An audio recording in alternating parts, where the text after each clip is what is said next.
United States, Canada, amasung Mexico na host oiduna pangtukadawriba FIFA World Cup 2026 matchsing ase ka hena sabana maram oiraga khudong thiningai oigani haina scientists singna jaksin wathamda khrei akhang ahi singna phongdoknarakpagi matung ina matchsing ase kalengi ka hena saba matamda pangtukadabana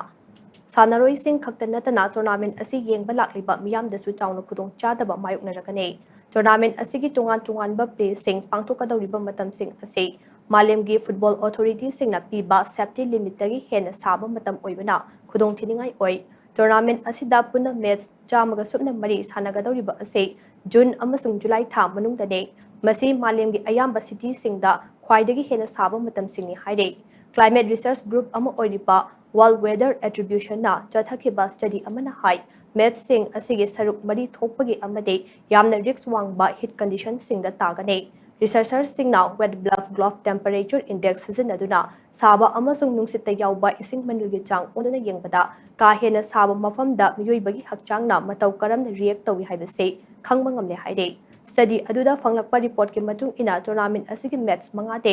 unsafe level yaubana match sing adu yethokpana khwaidagi hena safagani haire